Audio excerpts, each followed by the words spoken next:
Hérnia de disco e dor na coluna, um guia definitivo de tratamento. Essa aula faz parte da Masterclass sobre hérnia de disco, onde a parte um já está liberada no feed do Instagram e no YouTube para você conferir. A parte um tem cerca de 1 hora e 40 minutos de aula, né? Toda essa Masterclass é baseado nas principais evidências científicas disponíveis, que são provenientes de ensaios clínicos controlados ou aleatorizados e revisões sistemáticas com meta-análise, ou seja, o mais alto grau de pureza no tratamento da dor de coluna, por hérnia de disco ou não, está aqui nessa masterclass que eu dividi em duas partes. A primeira parte aconteceu há mais ou menos 10 dias atrás e já está liberada para você assistir até domingo, agora, meia-noite, tá? Domingo, meia-noite, ela vai sair do ar e você só vai ter acesso a ela caso você compre o nosso programa educacional, tá bom? Então vamos lá para a parte 2. Onde que a gente parou, pessoal? Vou passar o slide aqui para vocês darem uma olhada e vou colocar aqui para vocês que têm dúvidas ou querem fazer perguntas, tá? Vou colocar aqui nos comentários colocar aqui nos comentários o título da live para caso vocês entrem, vocês já saberem, beleza? Se você tiver alguma pergunta para fazer e tiver no Instagram, basta você colocar um comentáriozinho ou na caixinha de interrogação aqui embaixo que a gente para responder ao longo dessa aula. Onde é que a gente parou, pessoal? Vamos lá, vamos passar aqui para o que interessa. A gente subdividiu essa masterclass em 14 tópicos, onde a gente falou de anatomia, fisiologia, exame de imagem, sinais e sintomas e correlação clínica, hérnia de disco verdadeira ou falsa, efeito nocebo e impacto psicológico, efeito placebo, crenças comuns, comportamento adaptativo versus mal adaptativo, moderadores de efeito comportamentais, é o tópico 11, onde a gente fala de medo, evitação, hipervigilância, catastrofização, estresse, ansiedade, humor deprimido, autocobrança, sono, sobrecarga de trabalho, ou responsabilidade, tá? Esse é o tópico 11. O tópico 12 é sobre overdiagnosis e overtreatment. O tópico 13 é sobre diagnóstico, prognóstico e tratamentos. E o tópico 14 é sobre as evidências científicas de tratamentos não cirúrgicos e não farmacológicos para hérnia de disco e para dor de coluna, beleza? Vamos ao slide que a gente parou. Você que está vendo aí todos esses slides, a gente parou aqui, ó, dermátomos e miótomos. Então, você que está acompanhando essa aula, acompanha aqui nessa imagem. Nós precisamos, como falei na parte um, apenas disso aqui para saber qual segmento da sua coluna está afetado. Isso é muito simples. Cada raiz nervosa da coluna vertebral, pessoal, tem um ramo de nervos motores e sensitivos que seguem um trajeto miotomal ou dermatomal, se for miotomal, que vai inervar o músculo, se for dermatomal, que vai inervar a pele. E baseada na área de dor, alteração de sensibilidade, somada aos sintomas do paciente, a história que ele nos conta e o exame físico neurológico e músculo-esquelético, nós sabemos se o segmento que está afetado é a L5, a L4, é a S1, é a L3, a L2, baseado nessa figura que você está vendo dos dermátomos e miótomos, tá bom? Então, voltando ao ponto, dermátomo é a área da pele que é a área correspondente da coluna que inerva a pele, tá? E miótomo é a área correspondente da coluna que inerva o músculo. Por exemplo, se o paciente tiver um comprometimento de L3, L4, é provável que ele afete o nervo femoral e o paciente tenha disfunção de quadríceps, da parte da frente da coxa, tá? Se o paciente tem alterações de hérnia L5, S1, é provável que o paciente tenha dor na perna, na região lateral da batata e na parte do dorso do pé, em cima do pé, bem ali na parte lateral, com dormência e formigamento, por causa desses trajetos dermatomais e miotomais que nós estamos vendo nessa figura aí, tá bom? Onde está a sua dor?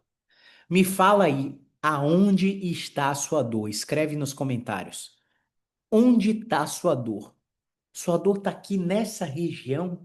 É uma dor cervical que vem para frente da garganta e vem para essa região também tem alteração de sensibilidade. Caio, como que eu detecto essa alteração de sensibilidade? Muito simples. Sabe, por exemplo, eu vou te dar o meu exemplo aqui agora, ó. Eu uso essa correntinha. Você sabe por que essa correntinha tá na minha mochila agora? Porque eu tirei. Porque olha só como o sistema nervoso funciona. Não é só para caso de hérnias, não, tá, pessoal? Só porque eu tô querendo mostrar para vocês, ela tá embolada aqui, ó. Enfim.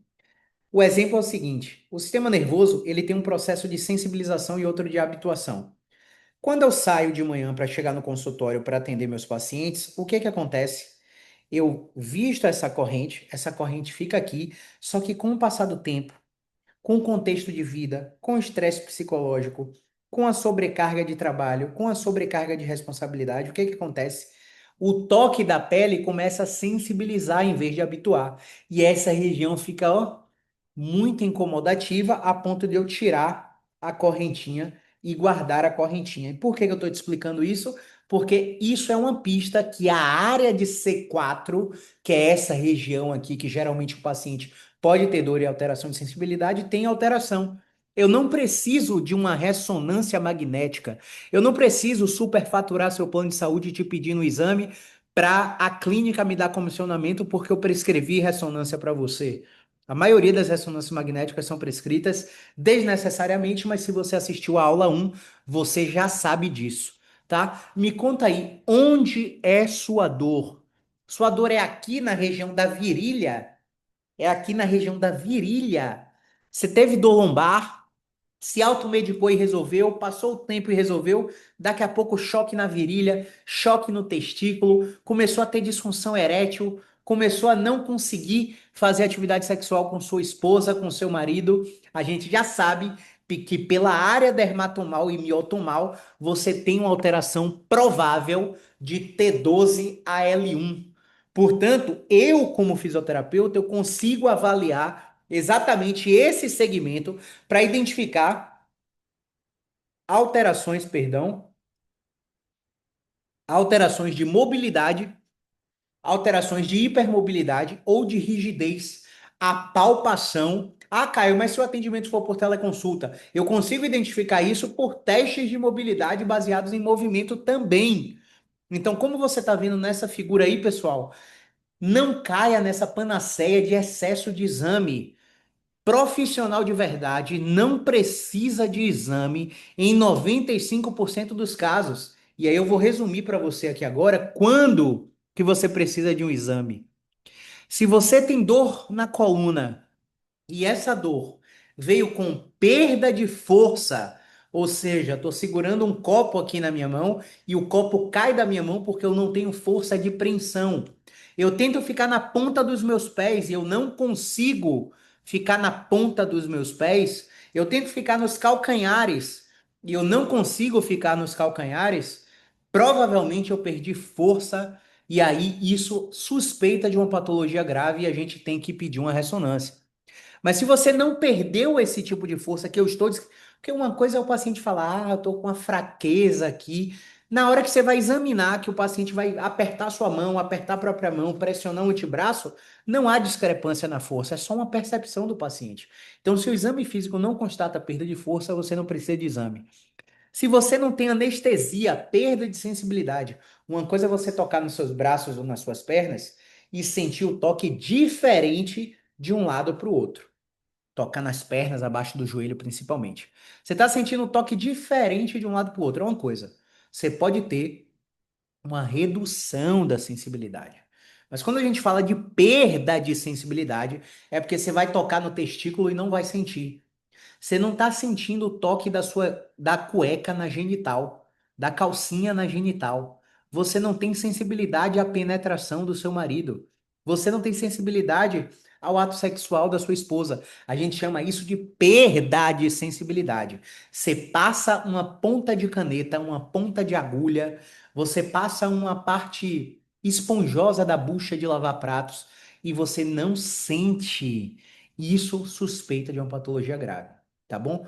Se você tem incontinência urinária ou fecal junto com a dor, Caio, eu tive uma crise de coluna, meu ciático tá atacado, eu não consigo andar, não consigo levantar da cama, e você começou a perder o controle esfincteriano. Você, caramba, tô com vontade de urinar. Antes de chegar no banheiro, você já se urinou todo. Tô com vontade de defecar. Antes de chegar no banheiro, você já perdeu fezes. Você tossiu, perdeu fezes. Se depois do episódio de dor você teve incontinência urinária ou fecal, a gente suspeita de uma patologia grave. Se você tem anestesia em cela, você não sente a genital, não sente a parte interna da coxa, a gente suspeita de uma patologia grave. Principalmente se você sofreu trauma, queda ou acidente, junto com a sua dor, tá? Aí a gente suspeita de uma fratura. Perda de peso sem motivo, suspeita de metástase, câncer. Não descobriu diabetes, não começou uma nova modalidade esportiva, você não começou uma nova dieta e mesmo assim você, depois do episódio de dor, vem perdendo peso sem razão. Paciente 2 semanas de crise e perdeu 6 quilos. O que é isso? A gente precisa fazer uma ressonância para descartar uma metástase, para descartar um câncer, uma infecção, febre junto com a dor também. Uma vez que você não tem, já para pular para a próxima etapa, uma vez que você não tem nenhum desses sinais, você não precisa de um exame de imagem, tá? Vamos ver o que chegou aqui pra gente, tá? Chegou um comentário aqui pra gente, vamos ver. Doutor Caio, minha filha falou que está sentindo cãibra na mão. Você sabe, me fala o que é. Ela falou que dói o pulso.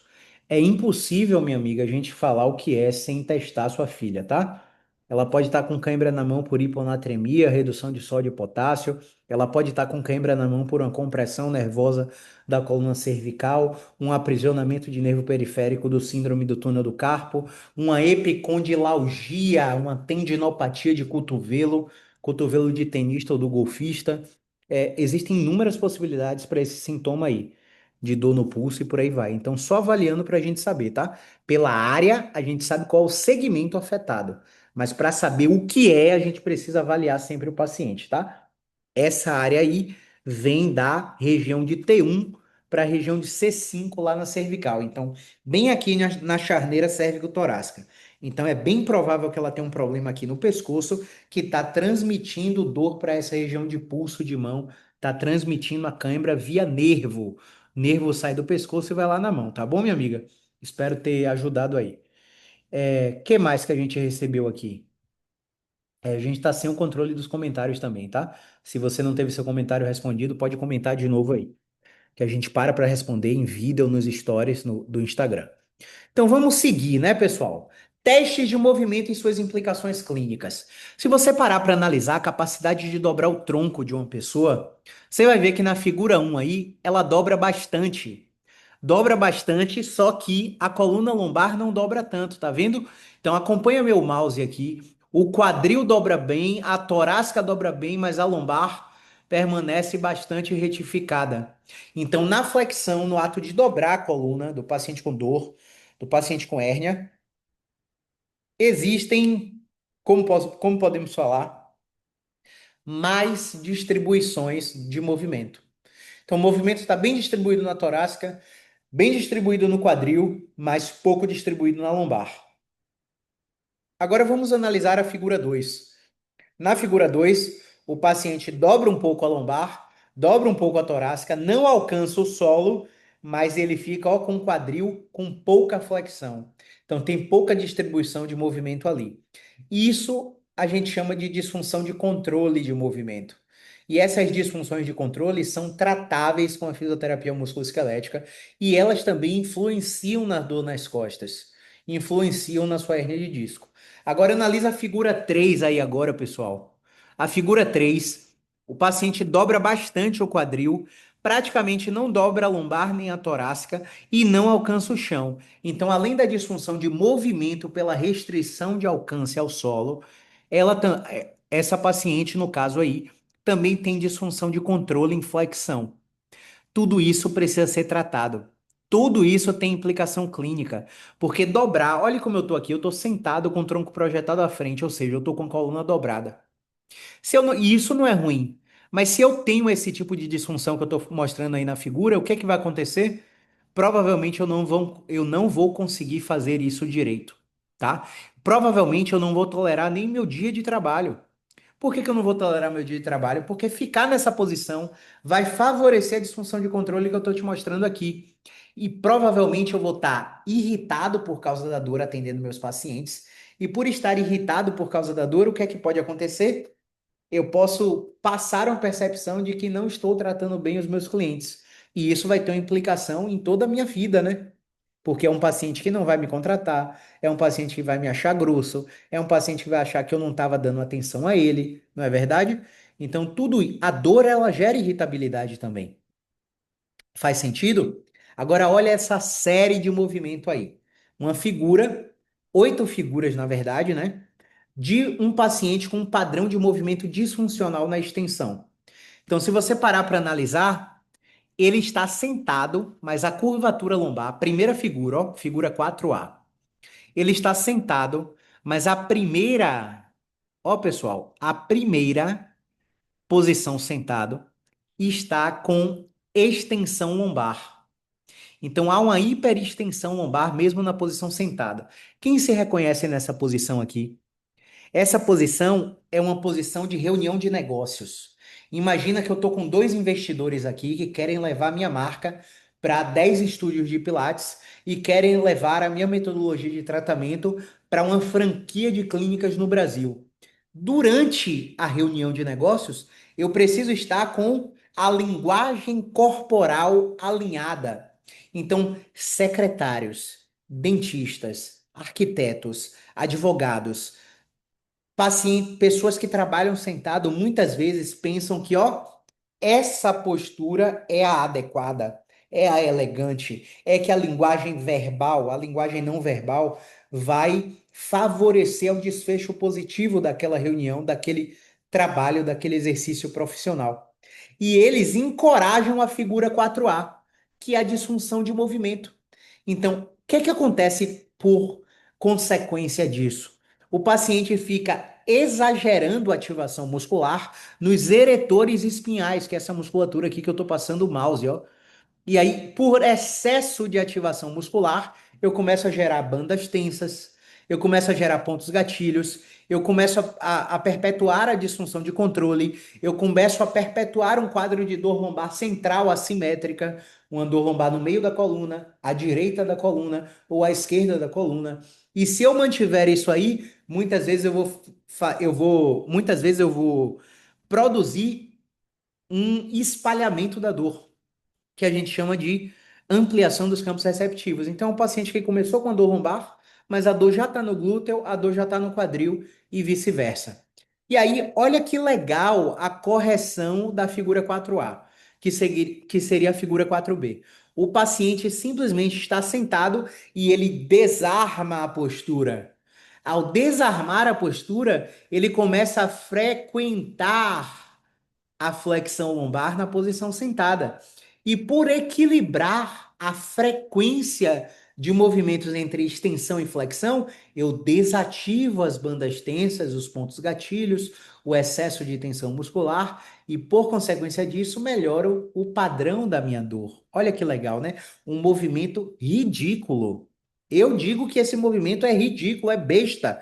Enquanto, ó, o paciente da figura 4A ele já foi na emergência, ele já fez ressonância, ele já pagou caro para fazer exame, ele já tomou infiltração, tomou diprospan ou Decadron, já tomou tramadol, continua com dor. Aí o bocó, vou chamar de bocó, perdão, tem bocó. O bocó do ortopedista falou para esse paciente, ó, vai fazer RPG para consertar sua postura. Aí ele vai para RPG, o RPG vai fazer o que com ele? Colocar ele mais ereto ainda. Vai perpetuar o problema dele. Aí o bocó do RPG, você tem que fazer pilates junto. E aí ele não parou para perceber que é uma clínica só. E a clínica vende a consulta ortopédica, a consulta do RPG, vende o pilates mensal, vende a acupuntura e tá fazendo venda casada para esse paciente da 4A. Gente, se você é fisioterapeuta e está assistindo essa live, me fala, coloca aqui nos comentários se faz sentido o que eu tô te falando agora, porque, sinceramente, tem horas que eu acho que isso só acontece comigo. né? E eu sei que isso não acontece só comigo. Esse paciente da figura 4A já passou por tudo isso e todos esses tratamentos perpetuaram o sintoma dele. Aí quando ele chega aqui na fisioterapia especializada, o que é que a gente faz com ele? Ensina ele a sentar desarmado, que é o que eu estou fazendo aqui na figura 4B. Na figura B, quando ele senta desarmado, ele relaxa todo esse padrão de musculatura que todos os profissionais que passaram antes de mim incentivaram ele a não fazer. Porque tem profissional que fala para um paciente desse que se ele deixar a coluna desabar assim, vai beliscar a hérnia.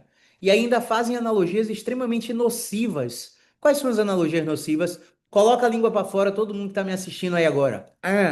Vai, coloca comigo. Só não printa a minha careta, beleza? Coloca comigo a língua para fora. Agora morde a língua para ver se você consegue morder. Você não consegue morder, você consegue no máximo prender. Mas se você fizer força para morder a língua, o próprio reflexo de autodefesa do seu sistema nervoso vai fazer com que você tire a língua dali. Verdade ou não, pessoal?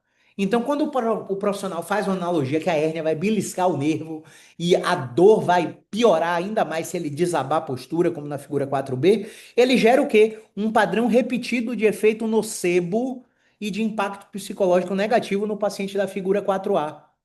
Tá fazendo sentido? Deixa nos comentários aí para eu saber que tá fazendo sentido e que você quer mais conteúdos densos e explicativos como esse, tá bom? Então, o que a gente faz aqui é justamente o oposto. Negativar esse efeito nocebo da comunicação ruim do profissional e inserir padrões de movimento extremamente simples que o paciente da figura 4B está fazendo e que ele consegue fazer sem mim. Se o paciente consegue fazer sem mim, o que é que acontece? Ele começa a diminuir a frequência de consultas. Por mais que ele pague um valor acima da média para ter meu tratamento, a frequência do meu tratamento é muito menor do que a frequência do tratamento barato. Olha que louco, eu tenho um paciente que eu tive alta, que eu dei alta para ele com 2 anos, com 2 anos e 2 meses de tratamento. Em 2 anos e 2 meses, você sabe quantas consultas ele fez comigo? 22 consultas. Você sabe quantas sessões de RPG ele fez a R$ 90? Ele fez 90 sessões de RPG a R$ 90. Aí você faz o cálculo aí para ver quanto é que ele gastou. Paralelo a isso, além dessas 90 sessões de RPG, ele fez 3 meses de acupuntura, ele fez vários meses de pilates. Ele foi para o Rio de Janeiro consultar um médico muito famoso de uma agremiação esportiva que de lá do Rio. Ele foi para os Estados Unidos buscar tratamento com injetáveis na época e nada disso melhorou ele. E o que que a gente fez com esse paciente, pessoal? Isso que eu estou te mostrando aí na figura. A gente ensinou esse paciente a desarmar a coluna, que estava armada por causa do padrão de medo e do padrão de evitação. Agora vamos para a figura 4C aqui agora, tá? Figura 4C, presta atenção. O paciente está fazendo um agachamento. No padrão de agachamento da figura 4C, o que é que ele está fazendo? Uma hiperlordose. E essa hiperlordose é incentivada por um profissional de educação física que falou para ele assim, ó, não perde o quadril, não deixa o quadril fazer retroversão, empina o bumbum, estufa o peito, fica elegante, faz o agachamento todo elegante, não desce abaixo de 90 graus. Olha quando... Brincadeiras à parte, né? Não é brincadeira, isso é muito sério. Então... Quando eu usar um termo mais forte aqui para falar para vocês, não é por ignorância não, tá, pessoal? É porque geralmente eu uso esses termos mais fortes como advérbio de intensidade, porque eu não consigo encontrar palavras que deem magnitude para um tipo de orientação negativa como esse, tá? Então, o comando extremamente escroto desse profissional propagou bastante dor para esse paciente. E aí, o que que a gente fez, pessoal? Mais uma vez, durante o agachamento, olha, não pensa no seu abdômen. Relaxa o abdômen. Esquece, mulher, né? Você que é mulher, esquece o LPF, esquece o Low Pressure Fitness para ter a famosa e famigerada barriga negativa. Relaxa o seu abdômen. Você que faz o Pilates e faz o fortalecimento do core, pelo amor de Deus, somente durante o tratamento, esqueça o core, porque quanto mais você ativar esse core nessa atividade normal de sentar e levantar que a gente faz ao longo do dia, pior você vai ficar. Então desarma, pensa só na força das pernas, empurrar o chão com o calcanhar, descer controlando a queda para não despencar no sentar levantar. Relaxa o seu abdômen, relaxa o seu quadril. Por que que você está mordendo? Por que que você está assim? Por que que você está franzindo a testa? Por que que você está apreensivo? Expressão mímica facial apreensiva. Relaxa a testa, respira fundo, tira a língua do céu da boca. Por que que seus ombros estão colados na sua orelha? Relaxa os seus ombros. Pensa somente em subir, descer e desarma a sua coluna. Deixa a sua pelve fazer retroversão. Pode descer além de 90 graus, que quando você passa de 90 graus, o pico de torque é dividido entre joelho e quadril e não fica somente no joelho sobrecarregando a sua articulação fêmuro-patelar. Então, todos esses comandos verbais que vocês estão me ouvindo falar agora são comandos de afeto, motivação. Esses comandos afetivo-motivacionais são encorajadores, reduzem o medo, aumentam a autoeficácia, traduzindo, o paciente fica mais seguro em fazer o movimento. E assim, pessoal, ele pode até sentir dor ao sentar, levantar. Mas o que é que ele percebe também? Que ele não piora. Ah, Caio, mas eu fiz 3 de 15 daquele exercício que você mandou e eu tô muito ruim, tá doendo muito para fazer. É mesmo? Tá doendo? Então você não vai fazer mais 3 de 15 não. Você vai fazer 3 de 35. Ai, Caio, como você é malvado. Não, eu não sou malvado. Vamos analisar seu movimento? E aí a paciente começa a fazer 3 séries de 35 desse movimento da figura 4D. Sabe o que que acontece? Pasma no que acontece. Basicamente, esse paciente, ele faz a repetição de 1 a 7. Tô fazendo a estimativa, tá? A repetição de 1 a 7 é ruim, é extremamente ruim, dói tudo no paciente. Só que o que é que acontece depois? Na repetição de 8 a 12 ele não sente dor. E ele me fala isso. Porque eu tô do lado dele, eu tô na teleconsulta monitorando o que ele tá fazendo e perguntando para ele o que é que tá acontecendo com a repetição. Me fala como você estava antes, como é que você tá durante, como é que você ficou depois. Me fala no que acontece à medida que você repete. Aí ele percebe que da repetição 22 até a 35 ele não sente dor. Ele começou o exercício sentindo dor, ele diminuiu a dor durante a execução, e quando ele chegou na repetição final, ele não estava sentindo dor, ele estava sentindo só esforço. Sabe o que é que isso faz no sistema nervoso central de um paciente com hernia de disco? Ele faz um processo que a gente chama de desfusão cognitiva. Desfusão cognitiva é uma técnica psicológica que profissionais da saúde usam para desmistificar a fusão de pensamento que o paciente tem que fala assim, ó, que pensa assim, ó, se eu estou me movimentando e está doendo, logo estou machucado. Se o movimento produz a dor, logo estou aumentando o meu problema. Portanto, não vou fazer movimento não para não piorar. Gente, isso não está errado, não. Eu juro por Deus que isso não está errado. Isso é o correto a se fazer. Só que o que que acontece, pessoal? Nesse processo, o paciente começa a ter o benefício da dúvida. Poxa, já fiquei 30 dias sem fazer nada e não melhoro, só estou piorando. Ou seja, ele começa a entender na cabeça dele, na mente dele, que a estratégia que fazia sentido não estava funcionando. E aí ele dá o benefício da dúvida para quem? Para nós fisioterapeutas. Ao dar o benefício da dúvida para a gente, ele começa a se encorajar a fazer o movimento.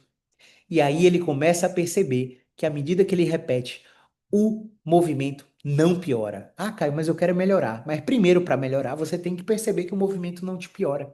Ele produz dor durante, mas você não fica pior depois. E com o passar das semanas, você vai percebendo: olha, já consigo fazer isso que eu não conseguia. Já consigo fazer aquilo que eu não conseguia. Me fala se está fazendo sentido aí nos comentários, pessoal. Me fala se está fazendo sentido, tá? Então vamos lá. Então, esse benefício da dúvida através da desfusão cognitiva vai fazendo com que o paciente se encoraje a corrigir esses padrões de movimento. E aí, figura 5A. Vamos para a figura 5A, pessoal? O paciente está fazendo um exercício de subir o degrau. Subir o degrau. Ele está colocando um pé, ele está com um peso na mão e ele está subindo um degrau. 2 degraus, no caso, né? E aí, perceba na figura 5A, ele está com a hiperextensão lombar.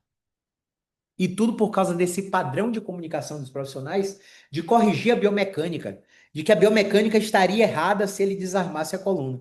E isso perpetua a dor. Qual que é a correção? Figura 5B.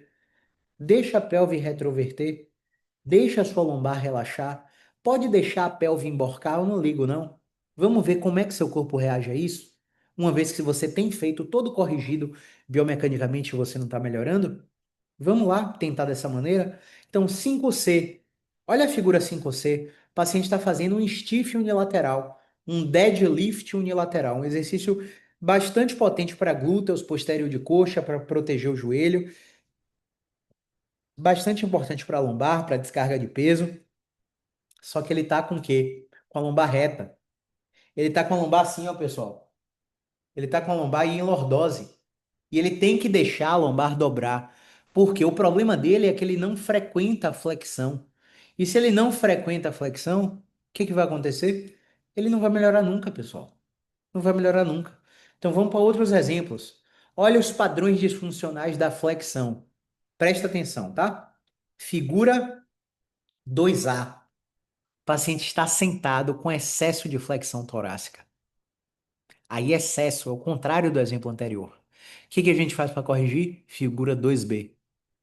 Não para ele ficar na figura 2B, mas para ele alternar. Ele precisa alternar essas posições. Beleza? Se ele não alterna essas posições, ele não melhora, tá? Vamos ver, vamos colocar aqui essa imagem que talvez fique interessante para quem está aí no Instagram, tá bom? No final eu passo aqui para ver se teve perguntas ou comentários, tá bom? Então, analisa aí a figura 2C. O paciente mais uma vez está fazendo uma atividade de sentar levantar, né? Ao fazer essa atividade de sentar levantar, o que que acontece? Basicamente, ele está hiperfletindo todo o segmento da coluna vertebral. Acompanha meu mouse aí, quem está me assistindo, ó. Hiperflexão de todos os segmentos. O que é que a gente faz? Corrige. E só de corrigir padrões de movimento como esse, o paciente já vai melhorar. Olha o início de um levantamento terra. Figura 3A aqui, ó. Olha a hiperflexão, quadril, joelho, lombar, torácica, cervical com protusão do pescoço. Olha a correção. Encaixa a escápula, empina o bumbum, estufa o peito. Gente, perceba. O comando da situação anterior, vamos voltar para o slide anterior? Vamos voltar para o slide anterior? O comando do slide anterior é o oposto, porque o problema do paciente é disfunção de controle em extensão ativa, com sobrecarga de ativação muscular aqui. E o padrão desse slide é disfunção de controle em flexão. Por isso, os comandos são corretos para essa situação e são errados para a situação anterior, que eu acabei de mostrar. Tá bom? Olha a atividade de remo aqui na figura 3C, pessoal. Atividade de remo na figura 3C. Olha quanta flexão o paciente está fazendo. E olha a correção que melhorou a dor desse paciente, tá? Só para vocês entenderem o que que a gente tá falando, beleza? Então vamos voltar aqui. Características clínicas identificáveis pela terapia cognitiva funcional. A gente vai falar apenas, a gente vai falar direto ao ponto, tá? Sem enrolação. O que que você pode encontrar? Disfunções de movimento, disfunções de controle e disfunções de descarga. É só isso que você pode encontrar no paciente com dor na coluna, com hérnia de disco, identificada por esse tipo de metodologia, que é uma das metodologias mais pesquisadas atualmente na ciência e é o carro-chefe do meu processo de reabilitação. De todas as técnicas que vocês veem aqui nesses quadros que vocês olham aqui no consultório, sem sombra de dúvida, cerca de 40 a 50% dos casos é a terapia cognitivo funcional que é aplicada aqui nos pacientes, tá? Então, esse tem sido o padrão ouro dos meus atendimentos. O que que você pode perceber aí? Mais uma vez, o que eu trouxe na figura anterior. Padrões de movimento sem frequentar determinadas angulações. Caio, como assim? No padrão da figura 1, ele dobra muito a torácica e o quadril, mas não dobra a lombar. E alcança o chão, disfunção de controle. Aqui ele dobra muito lombar, torácica, cervical, mas não dobra muito quadril. Não distribui o movimento no quadril e talvez por causa da disfunção de controle no quadril, ele tenha disfunção de movimento em flexão global, porque ele não alcança o chão. E aqui na figura 3 o que é que acontece? Ele dobra demais o quadril. O quadril dele tem o tilt anterior, tem o tilt posterior, tem a antiversão, não sei como é que você aprendeu, né? A nomenclatura muda o tempo todo aí. Então, tem o tilt anterior, tem o tilt posterior, tem a antiversão, tem a retroversão, né? O quadril da figura 3. Mas a lombar está retificada, a torácica está retificada. A cervical sequer cai, o pescoço sequer cai. Talvez por causa de inúmeras disfunções de controle, lombar, cervical e torácica, ele tenha também disfunção de movimento, caracterizada pela restrição de alcance ao solo. Mas não fique preso nessa informação, porque existem pessoas que por vida inteira nunca alcançaram o chão ao dobrar o tronco. E muitas vezes eu encontro mentorados, principalmente, que eles estão tentando recuperar a habilidade de tocar o chão, mas o paciente nunca tocou o chão. E simplesmente na avaliação ele nunca perguntou: Poxa, paciente, você lembra se em alguma fase da sua vida você já alcançou o chão quando dobrou para frente? Simplesmente porque não perguntou, pessoal. Então a gente tem que fazer a entrevista correta. Três características identificáveis pela CFT: disfunção de movimento, disfunção de controle e disfunção de descarga. Você entendeu com essas figuras a disfunção de controle. E eu vou te explicar agora a disfunção de descarga. Basicamente, na disfunção de descarga, por causa da dor, por causa do medo, por causa da evitação, o paciente com dor na coluna, com dor no joelho, com dor no quadril, com dor no ombro, etc., ele não joga o peso do corpo direto naquele segmento. Então, o que é que acontece? O paciente teve uma dor ciática por hernia de disco. Ele até anda visualmente de forma natural. Só que quando a gente bota a balança no chão para ele pisar, para ele dar o passo, você percebe que o paciente na perna direita, que é saudável, distribui 45 quilos do peso corporal. Mas na perna esquerda ele distribui 30, 28 quilos. Só que para você, a olho nu, ele está andando normal. Só que a descarga de peso está completamente alterada, porque quando ele percebe automaticamente que o peso corporal vai para aquele membro, ele já acelera a fase da marcha, a fase da caminhada, para retirar o peso daquele membro. E aí o que que acontece com aquele membro? Aquele membro, ele se descondiciona. Ao se descondicionar, o que que acontece com aquele membro? Aquele membro começa a perder função. Ao perder função, o que que ele acontece? Perpetua a dor. Tá fazendo sentido? Agora vamos dar o exemplo de membro superior. Um paciente que é arremessador, que joga beach tênis, que joga vôlei, que joga ping-pong, tênis de mesa, enfim. Qualquer exemplo que venha à sua cabeça aí do membro inferior, do membro superior. O paciente tem dor cervical irradiada para o ombro por causa de uma hernia de disco. O que é que ele faz? Ele basicamente não faz força total no membro superior. Não joga peso corporal quando tem que levantar e ajudar com os braços. Porque ele está com dor e automaticamente ele protege aquele membro. Isso vai desencadear um, um modificador comportamental, que é a hipervigilância. Esse modificador comportamental da hipervigilância vai excitar o bulbo rostroventral medial, que é uma estrutura do cérebro que é responsável por abrir a torneira dos opioides, que são os analgésicos naturais. Ao estimular bulbo rostroventral medial, substância cinzenta periaquedutal, amígdala, ínsula, córtex cingulado anterior, córtex pré-frontal, área somatosensorial do sistema nervoso, todo esse padrão de hipervigilância vai fazer com que o paciente continue com dor, continue com dor e continue com dor. Então vamos dar um exemplo brutal que a gente recebeu há 2 semanas. A gente atendeu uma senhora com 64, 65, não lembro agora, que ela tem duas hérnias de disco cervical com cervicobraquialgia, dor irradiada para o braço, mas parte da irradiação da dor dela é para o tórax. E essa irradiação para o tórax faz ela ter dificuldade de respirar. Durante as crises de dor cervical irradiada, ela foi pro. Já ia falar o nome do hospital, Deus é mais, viu? Tenho dinheiro para pagar processo, não. Viu? Brincadeira da parte. Ela foi para um dos hospitais aqui da cidade, um hospital bastante renomado, né? E em uma dessas crises, ela acharam que ela estava infartando por causa dessa irradiação para o peito. E o clássico é esse, né? Paciente que tem dor precordial, angina pectoris, desconforto respiratório, primeira coisa que você tem que fazer é testar a troponina, fazer eletrocardiograma de controle para saber se o paciente não está infartando de fato, né? Ainda mais pela idade, dislipidemia e outras comorbidades que a paciente tem. Descartado o infarto, ela teve novas crises e foi lá e exigiu fazer a profilaxia de infarto de novo. E o que é que os médicos diziam para ela? Que o problema dela era da cabeça dela. Então, quando o paciente está sendo mal avaliado, mal investigado, e recebe a informação, ó, isso é coisa da sua cabeça, isso é o psicológico, isso é o estresse. A ideia que o paciente tem é que o profissional não acredita no sintoma dele. A ideia que o paciente tem é que ele não está tendo validação sobre o que ele está reportando que está sentindo. Uma outra ideia que o paciente tem é de descredibilização perante a família.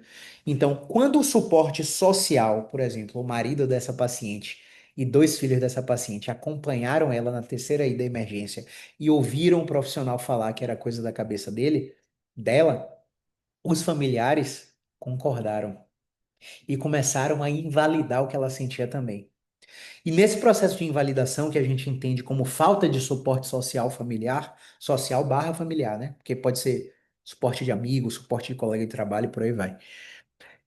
Isso fez com que essa paciente exacerbasse demais o quadro e a dor que era irradiada para braço e torácica começou a espalhar pelas escápulas e descer até a lombar. Essa paciente chegou aqui com dificuldade de respirar, com a respiração curta, porque toda vez que ela respirava forte, ela sentia dor e falta de ar. E eu investiguei cervical, ombro, investiguei a TM, e quando eu investiguei a torácica, eu descobri que o problema estava na torácica e era um problema de movimento. Então, eu sei que a imagem está pequena, mas faça uma forcinha aí, tá? Quando a gente para analisar a coluna torácica, que é essa parte aqui, a gente tem ramos nervosos que vão para os intercostais, musculaturas respiratórias que ficam entre as costelas. Quando a gente tem qualquer rigidez articular nesse segmento, qualquer travamento articular, a gente tem pequenos aprisionamentos neurais nesses nervos. Por exemplo, o esplênico maior é um nervo que sai daqui e vai para o estômago. Existem nervos hepáticos que vão para o fígado. Existem nervos que vão para essa musculatura dos intercostais. Todos esses nervos que vão para essas regiões podem reverberar sintomas de outros sistemas. Então, o paciente que está com uma crise de azia e tomando omeprazol não melhora, porque o problema está aqui, ó, no diástolo da coluna torácica. É um paciente que está com dor abdominal, achando que é cólica, tomando Buscopan adoidado, indo para emergência e o problema está aqui, ó, coluna torácica. Tem nervos uterovarianos que vão para lá, nervos intestinais que vão para lá e vão gerar disfunções no sistema visceral, no sistema dos órgãos. Então, basicamente, voltando ao caso dessa paciente, a gente descobriu que o problema estava aqui na torácica. E o tratamento dela era exatamente fazer o que ela não queria fazer. Então, toda vez que ela respirava fundo, ela sentia muita dor e sentia falta de ar. E a tarefa de casa dela foi 15 respirações profundas 3 vezes por dia, porque quando ela respira fundo, ela faz isso aqui com a torácica, ó. Ela faz a extensão torácica. E aí, associado ao programa de respiração, a gente colocou para ela um exercício de posição mantida na posição de leitura, onde ela basicamente ficava assim, deitada de barriga para baixo.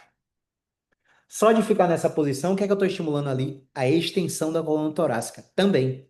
Então, duas tarefas: a tarefa do padrão respiratório que ela não queria fazer e a tarefa da posição mantida. 2 semanas, 90% melhor.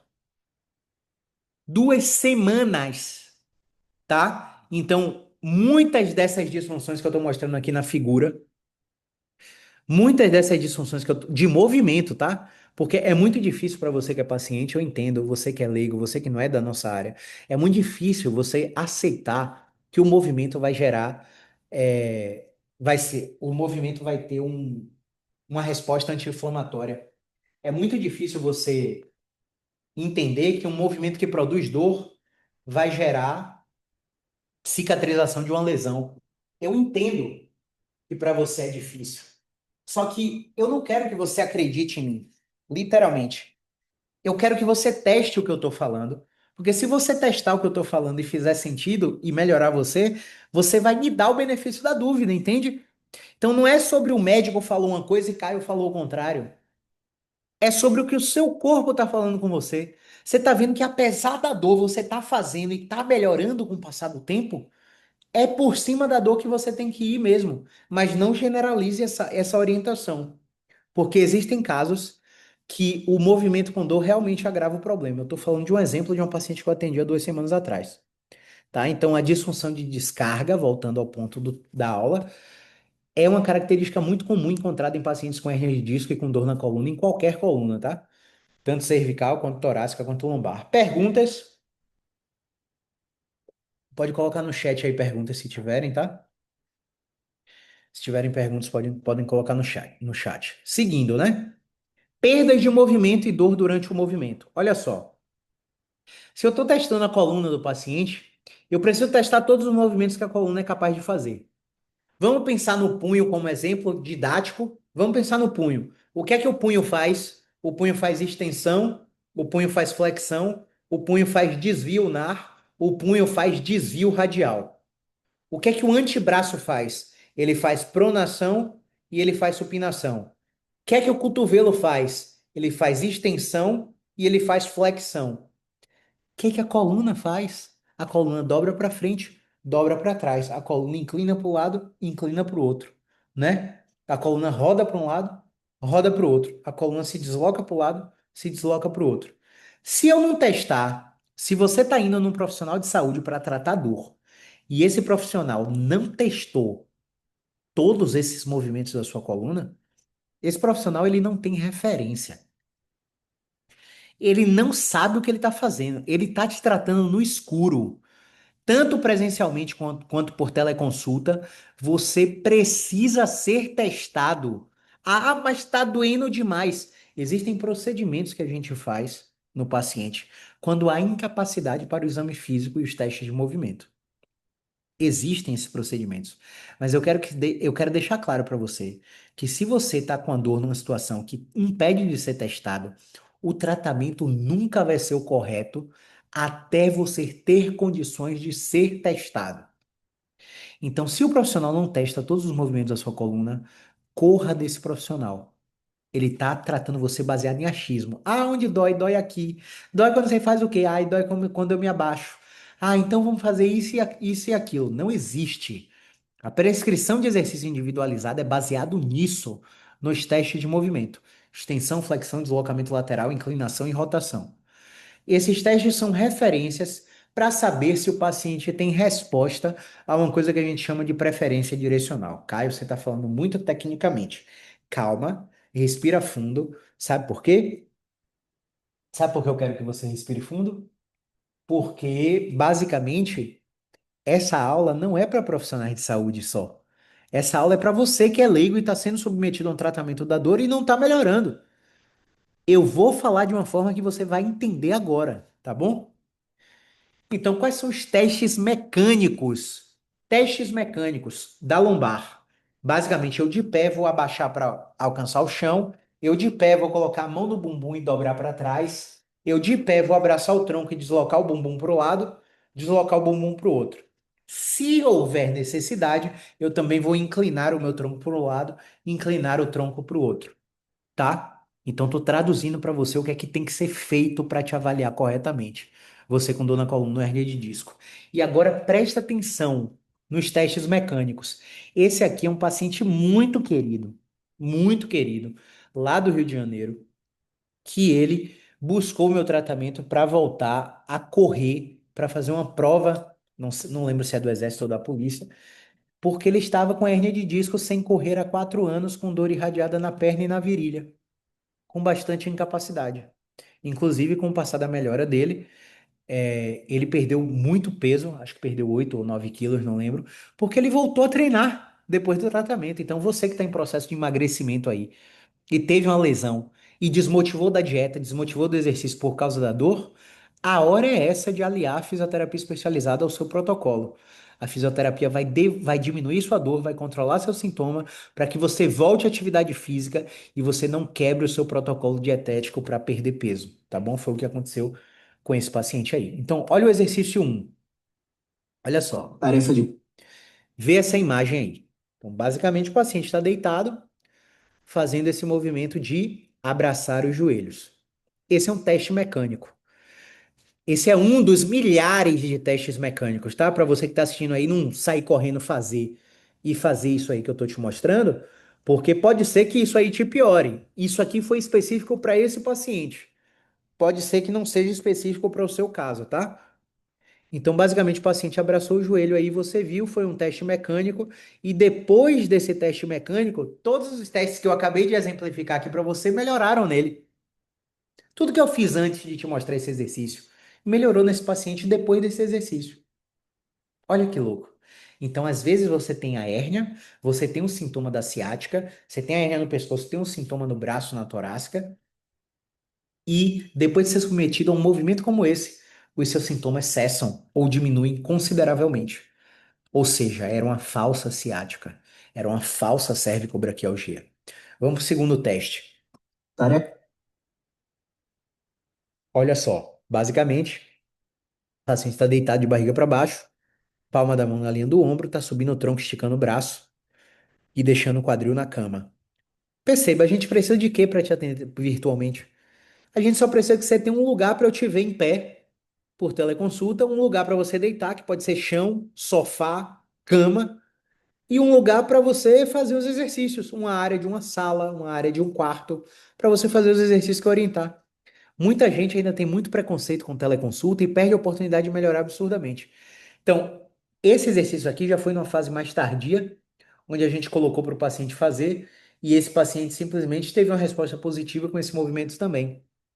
E olha o terceiro teste mecânico.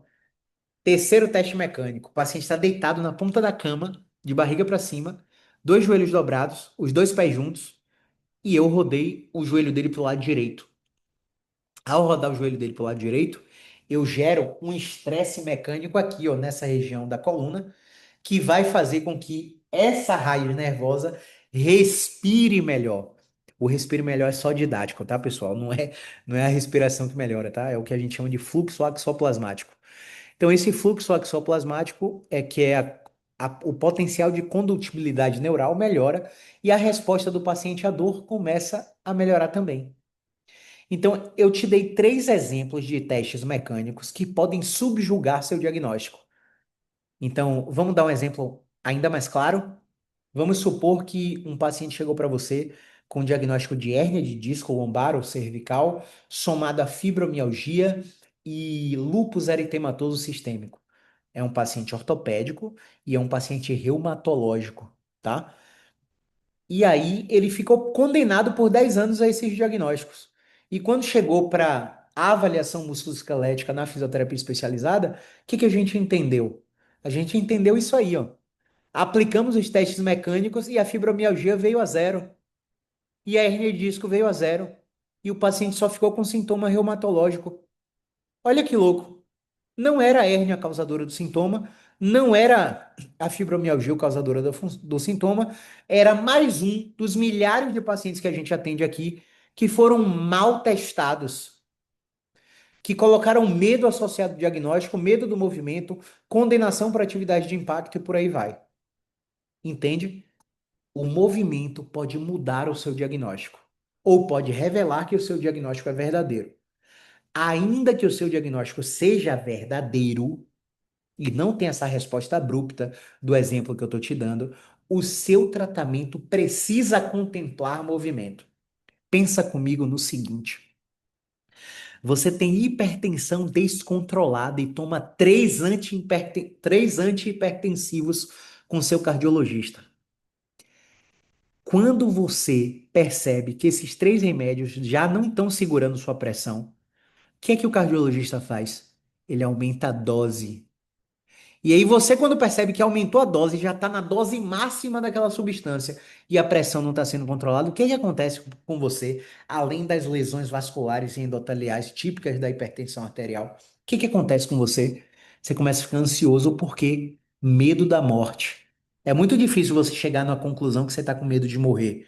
Às vezes você pensa que é sua ansiedade, que você vai desmaiar e não vai ter ninguém para te ajudar, mas no fim das contas, quando você faz um registro de pensamento disfuncional, o medo que você tem é de morrer de infarto de AVC. Faz sentido?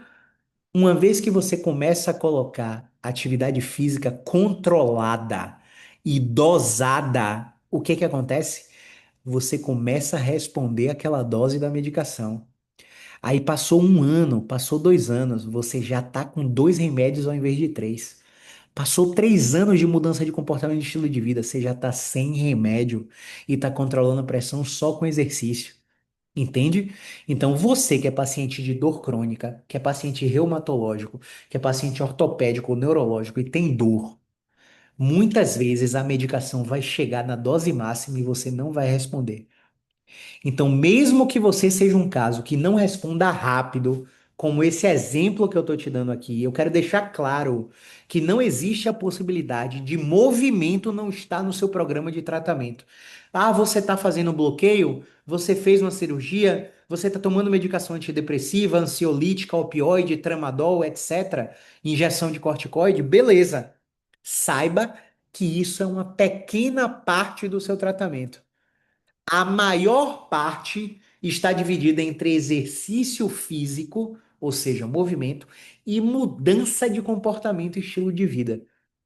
Se você não entender isso rápido, o seu problema só vai cronificar, a sua hérnia só vai piorar, sua condição só vai piorar. Então vamos voltar. Então agora eu vou revelar para você o segredo que faz a melhora abrupta dos meus pacientes. E o que é melhora abrupta? É uma melhora que acontece em 3 meses e o paciente fica completamente autônomo.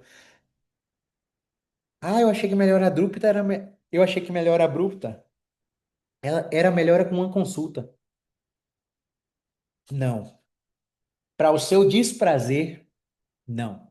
Melhora abrupta, melhora rápida com tratamento especializado é uma melhora que acontece em 12 semanas. Melhora de médio prazo é uma melhora que acontece em 24 semanas. Melhora de longo prazo é uma melhora que acontece entre eu sou péssimo em matemática, tá? Entre 1 e 2 anos. Um ano tem quantas semanas? 52? 56? Não lembro.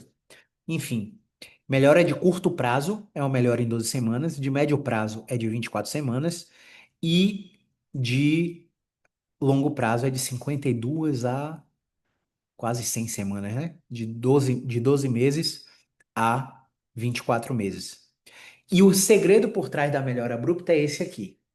O que é isso, pessoal? Isso aí é preferência direcional. Segundo alguns estudos, de 66 a 72% dos pacientes que têm dor musculoesquelética, porque assim, você pode ter uma dor na coluna e não ser musculoesquelética, ser uma malignidade. Você pode ter dor no quadril e ela não ser musculoesquelética, ter uma adenomiose de útero, ter um mioma de útero, você pode ter dor no quadril e você tem um hemangioma no fígado, tá? Isso é uma dor viscerossomática. O problema está no órgão e o órgão não dói. O órgão refere dor por zonas de RED em partes do corpo que são musculoesqueléticas.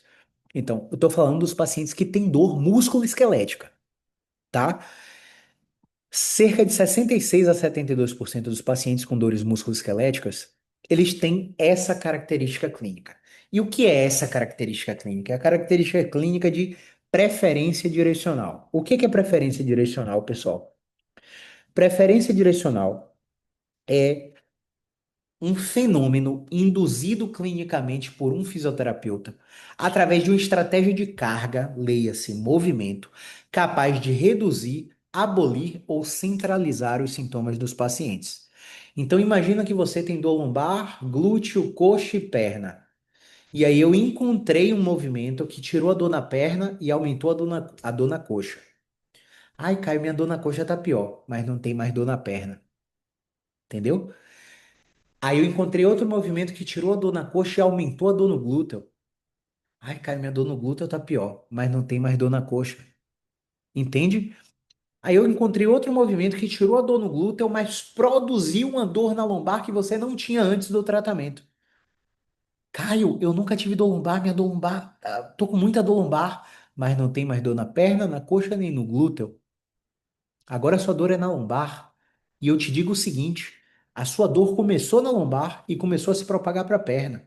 Quando chegou na perna, sua dor na lombar sumiu. Mas você continua com dor na perna, continua dor atrás do joelho, parte interna do joelho, continua com dor no glúteo. Mas ela começou lá em cima. Foi um problema lá em cima que transmitiu o problema lá para baixo. Então, preferência direcional é a habilidade de um fisioterapeuta encontrar esse movimento que vai ser capaz de diminuir sua dor, abolir o seu sintoma ou centralizar o seu sintoma, fazer o seu sintoma andar pelo corpo, ou seja, ela sai do braço e se aproxima até a cervical, ela sai da perna e se aproxima até a lombar. Entendeu o que é preferência direcional? Então vamos lá. Aqui tem uma figura extremamente ilustrativa e uma ressalva, né? Você deve estar vendo essa ressalva aí, se você está vendo o slide. Só o fisioterapeuta consegue aplicar isso aí. Não existe outro profissional treinado para aplicar isso aí, tá bom? Então vamos lá. Seguinte, olha aí na imagem branca. A imagem branca é nítida, a parte de cima, tá vendo? Tudo vermelho aí no bonequinho. O bonequinho tá todo vermelho, né? Então vamos explicar aqui agora. Vou te mostrar até uma imagem aqui. Quando eu encontro a preferência direcional do paciente com dor na coluna ou hernia de disco, é isso que acontece. Acompanha meu mouse. A dor sai da perna, sobe para a coxa, vai sumindo na coxa, sobe para o glúteo, vai saindo do glúteo e centraliza na lombar. Quando ela centraliza na lombar, o que que acontece, pessoal? Quando ela centraliza na lombar, ela simplesmente, ela simplesmente aumenta. E aí a pegadinha. Por que que é a pegadinha? A pegadinha é justamente essa. O paciente chegou pra gente com dor na perna.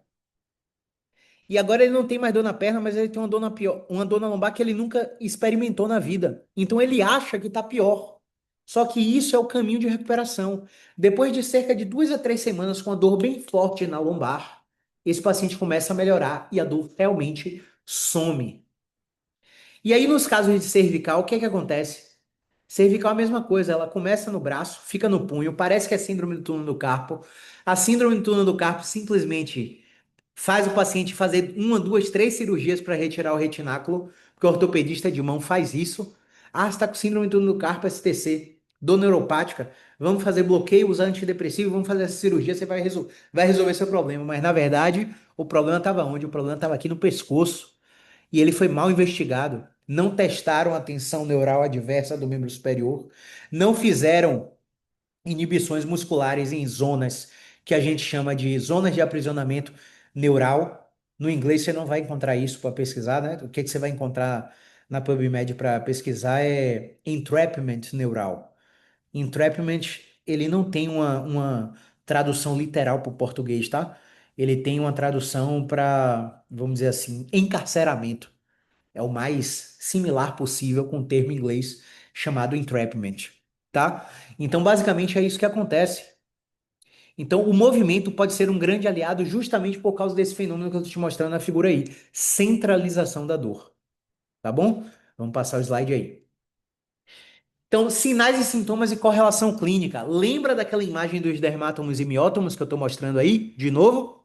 O que que uma ressonância mostra? A ressonância mostra isso aqui, ó. O paciente está com hernia de disco L5-S1 comprimindo a raiz neural. Aí você olha o nível da compressão e você diz, pô, esse paciente é paraplégico, ele não anda. E o que é que seria correlação clínica? Você ir para o paciente, examinar e ele realmente não ter força no membro inferior. Faz sentido? Só que muitas vezes o exame físico não mostra o que a ressonância está mostrando. E o que é que a gente tem que considerar? O exame físico, porque a clínica é soberana. Então, se a clínica é íntegra, eu não vou considerar o exame de imagem. Por mais que o paciente chegue no meu consultório com 16 sacolas de exame de imagem. E isso já aconteceu. Eu já atendi uma paciente que chegou com 16 sacolas de ressonância magnética, uma para cada parte do corpo, inclusive 2 ou 3 repetidas depois de 6 meses, para acompanhar o crescimento disso aí. Só que você já aprendeu nessa masterclass que não há correlação clínica entre intensidade do sintoma de dor, incapacidade e sofrimento psicológico com o tamanho da hérnia. Tem hérnias gigantescas, como eu mostrei no início da aula, que não geram sintomas nos pacientes, e tem hérnias super pequenininhas que deixam o paciente de cadeira de roda. Entende? Não há relação diretamente proporcional. Então, o que a ressonância mostra e o que o exame físico mostra, e o que o paciente sente precisa ser compatível. Portanto, eu escuto o paciente me falar: olha, eu tenho dor lombar, minha dor irradia para glúteo, coxa e perna, eu não consigo levantar minha perna reta, eu tenho choques elétricos, eu tenho dormência, eu tenho formigamento, muitas vezes incapacidade para caminhar, eu não consigo dobrar o tronco, todas aquelas características lá que eu falei na aula 1 da Masterclass. E o que que acontece? O meu exame físico está compatível com o que o paciente fala.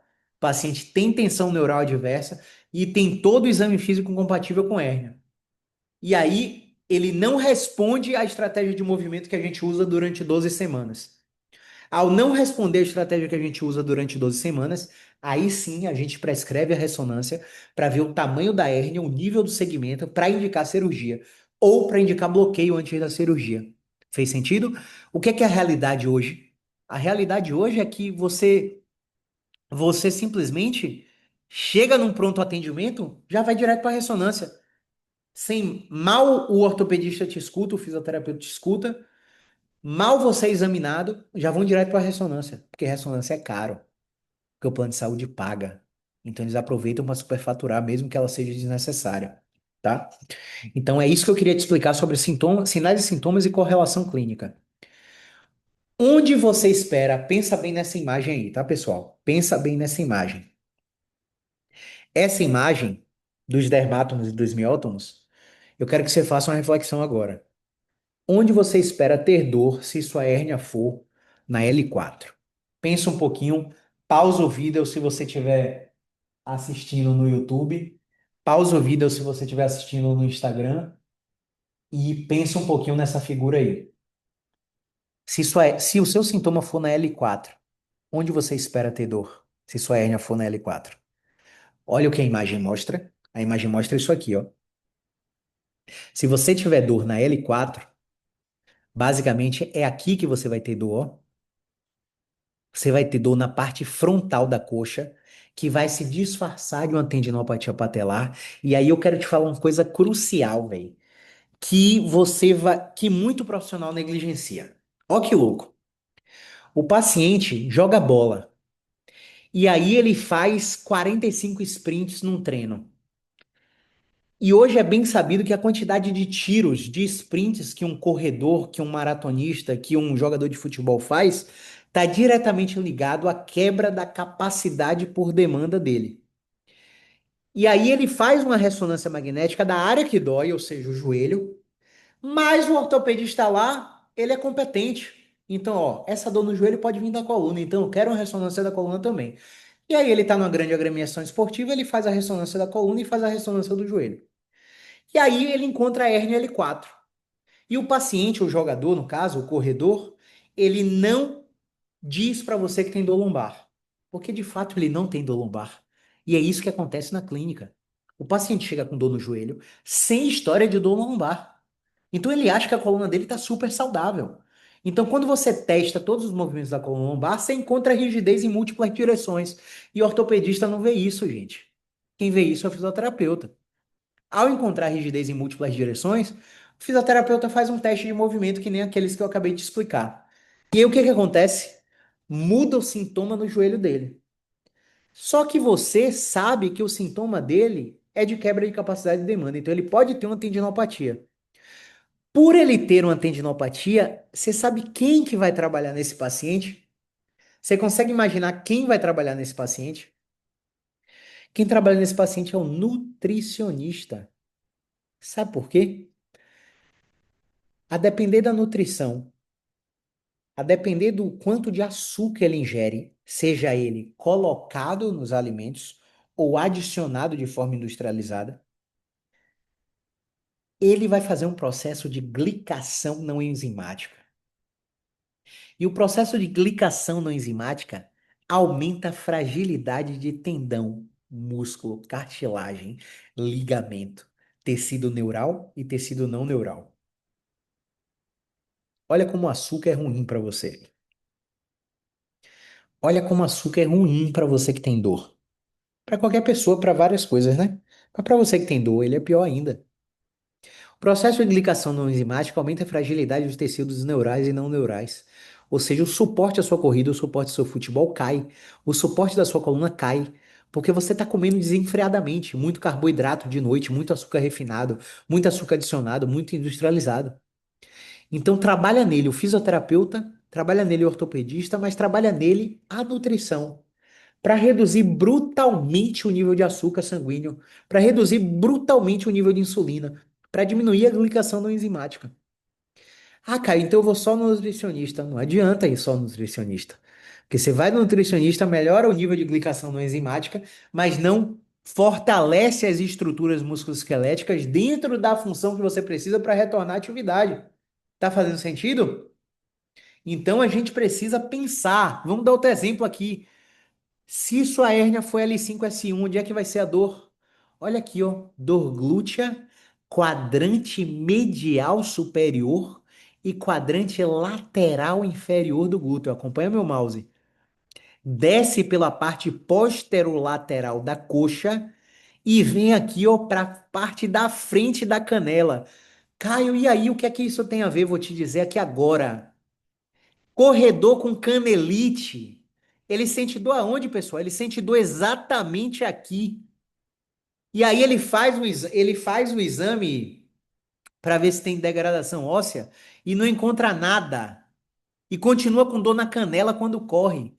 Só que o problema não é a síndrome do estresse tibial medial. O problema tá aqui, ó, aqui em cima, em L5, que é a raiz miotomal da área que ele tá com dor. Então o paciente fica anos em uma fisioterapia até especializada, tratando o que acreditam ser uma canelite, mas o problema está aqui em cima na L5. E para o braço a mesma coisa. Já deu exemplo do túnel do carpo com problema na cervical, tem artrose de ombro, tem capsulite adesiva de ombro, que não é capsulite, é problema no pescoço, tem epicondilalgia de cotovelo, que não tem porra nenhuma a ver com cotovelo e tem a ver com pescoço. Tá? Então são muitas falácias que os pacientes acreditam porque não tem, porque os profissionais que acompanham esses pacientes não têm essa noção de miótomo, de dermátomo, de raiz nervosa, de interdependência regional, de sinais, sintomas e correlações clínicas com o exame físico. Pessoal, hoje, o profissional de saúde senta você numa maca, escuta você e já sai prescrevendo dieta, exercício, remédio, treinamento. Eles não escutam você para saber quem é você, para entender o seu contexto. E tratar hérnia, dor na coluna, dor em qualquer parte do corpo fica difícil assim, né? Lembra daquela imagem que eu mostrei na aula 1? Olha ela aqui de novo. Exame de imagem quando e para quem solicitar? Para pacientes que tenham perda de peso sem motivo, febre junto com a dor, trauma que é do acidente que justifica o aparecimento da dor, incontinência urinária ou fecal e anestesia genital. Se o paciente não tem esses sinais de gravidade, ele não precisa de imagem. E para que serve a imagem? Para descartar condições graves na presença de suspeitas de condições graves. Então, eu tô com essa dor aqui, mas eu quero saber se eu não tenho nada grave. Você só deve saber se não tem nada grave caso o movimento não melhore em você, meu amigo. E para você saber se o movimento não melhora você, você precisa se submeter, no mínimo, a 12 semanas de tratamento especializado. Como o exame de imagem influencia positivo e negativamente na condição do paciente? Eu acho que isso você já entendeu, né? Diagnostiquei hérnia. Aumento o medo, aumento a evitação, aumento o desuso, aumento a incapacidade, aumento dor, aumento o isolamento social, aumento preocupação, aumento privação de sono. Como é que ele influencia negativamente? E como influencia positivamente? É simples. O cara não tá melhorando, tá com 6 semanas de tratamento, fez a ressonância, viu que ele não tinha tumor, metástase, infecção, tuberculose óssea, fratura. Ou seja, ele tem dois caminhos agora para seguir. Ou ele segue pensando, olha, fiz o exame, mas devem ter feito o exame errado. Devem ter trocado meu laudo, porque não é possível. Minha ressonância está limpa. O doutor disse que minha ressonância está mais limpa do que uma pessoa de 20 anos. Então eu acho que fizeram algo errado, porque eu continuo com dor. Então ele está vendo o copo meio vazio, né?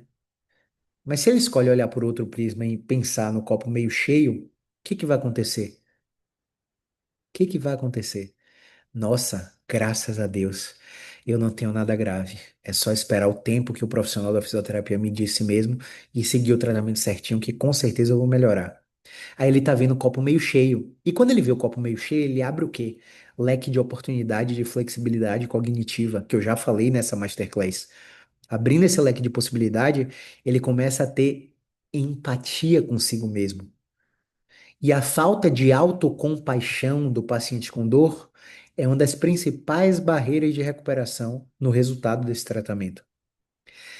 E eu costumo fazer uma pergunta muito simples para fazer o paciente entender esse conceito de autocompaixão. Cara, eu entendo que sua situação é difícil, inclusive eu, se tivesse seu problema, não sei se eu ainda estaria tentando tratar, não. Acho que eu já teria desistido. Então, parabéns por não desistir de você mesmo. Agora, pensa um pouquinho comigo. Se sua melhor amiga, a pessoa que você mais ama no mundo, tivesse o mesmo problema que você, o que você falaria para ele? E são nessas perguntas reflexivas, que nós chamamos tecnicamente de questionamento socrático, que o paciente cai em si. Muitos caem em lágrimas e conseguem entender o nível de baixa autocompaixão que eles têm. Então você tem que ser um pouco mais gentil consigo mesmo. Existem coisas que precisam de tempo para melhorar quando submetidas em tratamento. E, gente, eu tenho uma demanda, graças a Deus, muito boa de pacientes com alto poder aquisitivo, paciente que de outra cidade que pega avião para vir para Salvador para ser atendido por mim. Vários durante minha trajetória, graças ao meu bom Deus. Pessoas que vêm de outra cidade dirigindo 9 horas. 9 horas dirigindo para chegar em Salvador para ter um atendimento comigo. Então, eu atendo pessoas de todas as classes sociais, pessoal. E não muda se o cara é rico, se o cara é pobre, se o cara é de classe média, se o cara é classe AAA. O que mais altera o prognóstico do ponto de vista negativo para esses pacientes é a desinformação a respeito do problema deles. Então, não importa assim se o atendimento é para Ivete Sangalo, Léo Santana, quem mais é celebridade aqui que eu admiro? Vamos lembrar aí. Não importa se o atendimento é para o prefeito da cidade ou para o governador do estado, ou se o atendimento é para uma indígena do povoado quilombola de Campo Formoso, interior da Bahia, ou se é para um paciente que trabalha no SUS do interior do Ceará. Não importa. As barreiras de recuperação para essas pessoas são exatamente as mesmas, que dependem diretamente da informação que o profissional de saúde passa. Então, nesse ponto da aula, você já deve ter entendido que informação é tratamento. Então, muitos pacientes procuram a gente querendo receber tal técnica. Ah, Caio, faça osteopatia em mim. Ah, Caio, faça acupuntura em mim, faça Mackenzie, faça PNF em mim, faça fisioterapia vestibular, reabilitação otoneurológica. E quando a gente percebe a intervenção que é mais significativa para o paciente, é a terapia cognitiva funcional, é a exposição gradual. E quando o paciente levanta da cadeira depois de ter conversado e ter sido questionado reflexivamente com profundidade, o paciente começa a quebrar o ciclo de desesperança que esse sistema coloca neles. Então, gente, uma vez que a gente já mostrou aqui, esse artigo é a segunda vez que eu mostro nessa masterclass, uma revisão sistemática de achados anormais de doenças degenerativas da coluna em ressonância magnética de pessoas que não têm dor. Repito, pessoas que não têm dor. De 20 a 80 anos. Quanto mais a idade aumenta, mais a prevalência dessas alterações aparece na imagem e essas pessoas nunca tiveram dor. Por isso eu te pergunto, qual é a relevância de ter um diagnóstico de imagem, uma vez que o diagnóstico de imagem não vai mudar o seu tratamento? Exemplo, gosto muito de dar exemplos. Deus livre e guarde, você teve um AVC. Você chega na emergência, eu preciso fazer uma ressonância para saber se o seu acidente vascular é isquêmico ou hemorrágico. Uma vez que seu acidente vascular é isquêmico, os anticoagulantes vai salvar a sua vida. Uma vez que o acidente vascular é hemorrágico, o anticoagulante vai acelerar sua morte. Portanto, a ressonância, nesse caso de AVC, muda o tratamento que o paciente vai receber. Mas quando o paciente tem dor e não tem esses sinais de gravidade que eu já falei exaustivamente aqui, fazer a ressonância magnética não muda o tratamento que ele vai receber. O tratamento é fisioterapia especializada em dor, baseada em cognição e entendimento do problema, baseada em exposição gradual aos movimentos, somado, se necessário, a medicação antidepressiva, analgésica ou opiácea, ou opioide, se necessário, somado a bloqueio transforaminal epidural ou interlaminar, depender da região. Não estou falando de infiltração, estou falando de bloqueio de injeção epidural de corticoide. Infiltração e água é a mesma coisa, não serve para nada.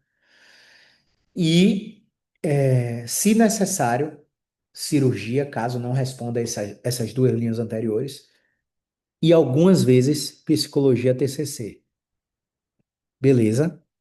Essa é a linha de tratamento. E a ressonância que o paciente vai fazer só vai atrasar o paciente de receber o tratamento que ele precisa. Só vai amedrontar o paciente. Seguindo. Maioria dos casos, o paciente tem hérnia da imagem, tem hérnia de disco na imagem e os sintomas não são compatíveis com a hérnia. O exame físico também não é compatível. Então, a hérnia que você achou na ressonância é verdadeira ou falsa? Vamos pensar? É verdadeira ou falsa? Na maioria dos casos é falsa, né? E quando é verdadeiro, o tratamento continua sendo o mesmo, como eu falei anteriormente. Nervo ciático, o famigerado nervo ciático, pessoal. Olha só. Caso do paciente na sala de espera. Veja bem, um fisioterapeuta neozelandês ou australiano, salvo engano, posso estar errando aí a nacionalidade dele. Ele estava esperando um paciente na sala de espera e o paciente chegou com crise de dor ciática. Ao chegar com crise de dor ciática, o que que aconteceu com esse paciente, com esse fisioterapeuta? Ele mandou esperar e voltou para a sala para atender e disse: Espera 15 minutos aí. A dor que estava irradiada na perna, ao esperar 15 minutos deitado de barriga para baixo, o paciente chegou mancando, o fisioterapeuta colocou ele de barriga para baixo, deitado numa maca, né? Trouxe a maca do ambulatório para a recepção e ele deitou para esperar. Quando ele voltou com 15 minutos dizendo que ia atrasar mais um pouquinho, a dor que estava na perna já estava no glúteo, não tinha mais dor na coxa nem na perna, tá? E ele, ó, espera mais um pouquinho que eu já vou te chamar. Aí passou mais 10 minutos aproximadamente, ele voltou para chamar. Quando ele voltou para chamar, a dor não estava mais no glúteo, estava bem reduzida na lombar. Então, baseado nessas observações de sala de espera, um fisioterapeuta, ele descobriu que movimentos repetidos e posições mantidas são capazes de mudar o lugar da dor, diminuir a dor e centralizar a dor, que foi o que eu expliquei lá em cima nos slides anteriores sobre a centralização. Beleza? Baseado nessa observação, o fisioterapeuta começou a criar um método de exposição a movimentos e posições que diminuiu os sintomas de coluna desses pacientes. Então vamos voltar para reconhecer a característica clínica de uma dor ciática por hérnia de disco. Então, a dor é intensa. Intensa. Dor leve é de 1 a 3, dor moderada é de 4 a 6, dor intensa é de 7 a 10. Numa escala de 0 a 10, onde 0 é nenhuma dor e 10 é a pior dor, a dor mais excruciante já experienciada pelo paciente. Então, a dor é intensa de 7 a 10. O trajeto da dor é compatível com o nervo. Ou seja, a dor começa na lombar, vem para o glúteo, desce por trás da coxa, se bifurca atrás do joelho, vem para a panturrilha e desce até o pé. Esse é o sintoma. Trajeto neuroanatômico compatível. A dor é sempre abaixo do joelho. Se sua dor for do glúteo até a coxa, provavelmente não é ciática, tá? Não vou dizer nunca, porque na saúde nem nunca nem sempre, mas provavelmente não é ciática. Incapacidade para dobrar o tronco. Se você ficar de pé aí e tentar dobrar o tronco para pegar nos seus pés, o paciente com dor ciática, ele não vai chegar nem no joelho, porque ele vai colocar tensão no nervo e para proteger o nervo, a articulação e os músculos vão travar. É tipo aquele exemplo da língua que eu dei aqui no início da aula, tá? Morde a língua. Se você tentar mesmo, a língua vai recuar para que você não morda, porque é um reflexo de autodefesa. Claudicação. Esse paciente ele começa a mancar e ter disfunção de descarga por não aguentar sustentar o peso corporal naquela perna. Então ele vai andar meio que mancando ou completamente mancando para que o peso corporal não vá para a perna doente, para a perna afetada.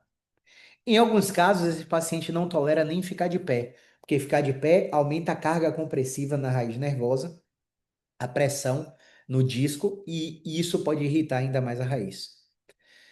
Há uma perda de força em alguns casos, onde ele não consegue levantar a ponta do pé e o calcanhar. Em alguns casos também há alteração de sensibilidade, dormência, formigamento e choques elétricos. Em alguns casos há alteração do reflexo. Quem nunca viu aquele teste do martelinho, que a gente bota o paciente sentado, pendurado e dá uma porradinha na patela e o pé do paciente dá esse pequeno reflexozinho? Então, os reflexos podem estar alterados. O paciente pode ter uma hiperreflexia. Você dá uma porradinha no joelho dele e ele levantar a perna direto, retesada, né, com a contração voluntária muito intensa. E a resposta é limitada a movimento nas primeiras 2 a 3 semanas. Ou seja, nesse quadro de hérnia de disco, de dor ciática por hérnia de disco, a gente precisa entender que o paciente não vai melhorar rápido. Quando a gente fala de problemas cervicais, a gente está falando de uma melhora que acontece entre 4 e 6 meses e uma resolução completa que acontece entre 24 e 36 meses. Isso mesmo. Começo da melhora pós-crise cervical por hérnia de disco, cervicobraquialgia. Começo da melhora entre 4 a 6 meses de tratamento e de 2 a 3 anos, resolução completa de 80% dos casos.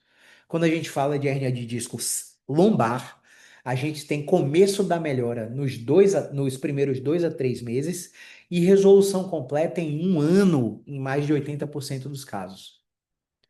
Então, como é que vai chegar um paciente desse pra gente? E a gente vai dizer, pô, vou te vender 10 sessões, 10 sessões a gente vai melhorar muito isso aí. A gente não sabe nem qual é a quantidade de sessão que a gente vai atender você. A gente vende o tempo do seu problema que é necessário para te acompanhar e entrega a quantidade de sessões que você precisar. Então, eu vou te dar um exemplo aqui agora. Eu já atendi pacientes com hérnia de disco que fizeram 1 ano de tratamento e em 1 ano de tratamento fizeram 18 consultas. Assim como eu já atendi pacientes com hérnia de disco lombar que em 1 ano de tratamento fizeram 36 consultas. E os dois me pagaram o mesmo valor, porque eu não cobro a quantidade de sessão que eu entrego. Porque eu não sei quantas sessões você vai precisar. A cada reavaliação semanal, a gente vai ajustando a frequência. Não, agora é 2 vezes por semana, agora é uma vez por semana, agora é cada 15 dias. Não, volta para uma vez por semana. E vamos seguir para a gente apertar nesse tratamento aí. No fim das contas, que eu vou saber quantas sessões o paciente fez. O que a gente vende é o tempo, e isso é o correto a se fazer. Porque a gente não é refém de protocolo. Quem te vende quantidade de sessão é refém de protocolo. Ah, vamos fazer 10, vamos fazer isso e aquilo. Aí você vai para uma franquia, paga 3, 5 mil reais para fazer 18 técnicas diferentes, maca de flexo e distração, hidroterapia, pilates, RPG, neopilates e ozônio e etc, etc, etc. No fim das contas, você fez várias coisas e não melhorou. E aí, quando o problema voltar, porque o seu problema vai voltar. Quando o problema voltar, você vai fazer o que de novo? Gastar dinheiro outra vez? Isso a gente não prega aqui. Quando o seu problema voltar, a gente vai te ensinar os exercícios que você tem que fazer para poder melhorar sem precisar da gente, tá? É isso que a gente quer, te dar autonomia. Nesse caso específico, existe a necessidade de um médico da dor acompanhar você, porque pode ser que você precise de medicação analgésica potente. Em alguns casos, gabapentinoides, antidepressivos e até bloqueio transforaminal, para caso tudo isso junto não funcione, tentar uma cirurgia de coluna, tá? Só caso tudo isso não funcione. Entendeu as características da dor ciática por hérnia de disco? Beleza. Passamos. Lembra da preferência direcional? Olha ela aí de novo. Imagine que você tem um quadro anterior. Caio, você acabou de me dizer todas as características da dor ciática por hernia de disco. Você acabou de me dizer tudo. Agora eu sei que eu tenho dor de ciática. Negativo. Porque quando eu te examinar e que eu submeter você a um daqueles testes que eu exemplifiquei no vídeo do paciente meu de teleconsulta lá do Rio de Janeiro, quando eu te colocar sobre aqueles testes, todos esses sintomas que eu acabei de te apresentar nesse slide aqui, ó, podem diminuir ou negativar, evidenciando que sua ciática, sua hérnia é falsa. Não é a hérnia, não é o ciático que está causando seu sintoma. Então, apesar de você achar que está no pior cenário possível, pode ser que você não esteja. E qual que é o erro do paciente aí? Ele não vai no fisioterapeuta especializado. Ele fica em emergência até cansar. Ele passa em 3 ortopedistas até cansado. Quando ele escolhe fisioterapia, ele escolhe aquela fisioterapia fajuta do plano de saúde, que só alonga, fortalece e te equilibra. E ele não vai para lugar nenhum, só cronifica o problema, só torna o caso mais complexo, tá? E aí, gente, vamos dar a neurofisiologia por trás do efeito nocebo e placebo, tá? Eu quero que você preste muita atenção nessa imagem, vou até tirar minha figura aqui do slide, tá? Para você entender. Isso aí é o sistema nervoso central, tá? Isso aí é o córtex pré-frontal em lilás, o córtex primário motor somatosensorial em laranja superior, aqui no meu mouse, o córtex pré-frontal é a substância cinzenta periaquedutal, a amígdala, o hipocampo, né? A gente tem aqui córtex cingulado anterior, ínsula posterior. A gente tem a medula aqui, né? E as áreas em laranja aumentam a nocicepção e a dor. As áreas em azul têm responsabilidade do efeito nocebo de hiperalgesia, de aumento de dor. E as áreas em lilás têm relação direta com expectativa negativa. Tudo isso acontece em frações de milissegundos, diante de informações que você recebe de profissionais de saúde após exames. Tudo isso aumenta as substâncias como colecistoquinina, miopioide, dopamina D2 e D3. O efeito nocebo acontece quando o profissional da saúde te dá uma informação negativa que potencializa seu medo relacionado ao problema. Tudo isso vai gerar sugestões verbais, reações faciais, prescrição de tratamentos e restrições sobre o que você não pode fazer. E, gente, isso é correto quando você tem uma dor aguda, uma dor que tem de 0 a 12 semanas ou que surgiu por trauma, queda ou acidente. Você precisa desse tempo para o tecido cicatrizar e você voltar a se expor. Só que tudo isso cai por terra quando sua dor é crônica. Já passou de 12 semanas. Todas essas imagens, todas essas estruturas do sistema nervoso já estão completamente alteradas, não liberando as substâncias miopioides, dopamina, colecistoquinina, fator de necrose tumoral alfa, várias substâncias que fazem você continuar aumentando a dor. A amígdala, por exemplo, é responsável por detecção de ameaça circunstancial.